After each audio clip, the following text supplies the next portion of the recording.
Sementara itu, Saudara, Badan Meteorologi, Klimatologi, dan Geofisika Stasiun Meteorologi Kelas 1 Sultan Iskandar Muda Banda Aceh prediksi seluruh wilayah Aceh masih akan diguyur hujan hingga 3 hari ke depan. Sementara musim penghujan diperkirakan akan berlangsung hingga akhir Januari nanti. Menurut Prakirawan Cuaca BMKG Banda Aceh, hujan yang mengguyur wilayah Aceh intensitasnya ringan hingga lebat yang dapat disertai kilat dan petir serta angin kencang. Umumnya terjadi pada waktu sore dan malam hari. Wilayah yang intensitas hujannya ringan berpotensi terjadi terus-menerus, merata turun dari pagi hingga siang atau siang hingga sore hari dan malam hari. Potensi hujan di Aceh ini dipicu oleh aktifnya gelombang Rossby ekuatorial dan adanya belokan angin serta adanya wilayah-wilayah pertumbuhan awan hujan.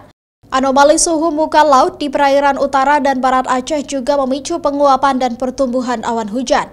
Musim penghujan di Aceh ini masih terjadi hingga akhir Januari nanti. Untuk wilayah Provinsi Aceh memang masih masuk di musim penghujan, jadi memang potensi hujan cukup merata di Provinsi Aceh. Lalu ada juga aktifnya gelombang Rossby ekuatorial dan juga adanya belokan angin dan juga wilayah-wilayah pertumbuhan awan hujan di wilayah Provinsi Aceh.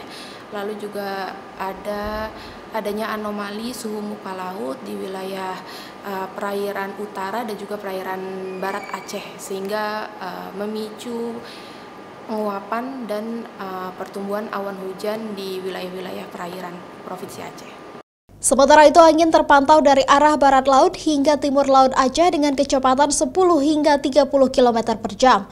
Terpantau ketinggian gelombang 1,25 hingga 2,5 meter di perairan Aceh.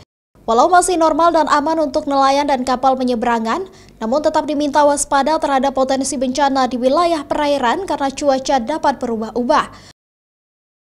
Mustajab, Kompas TV, Banda Aceh.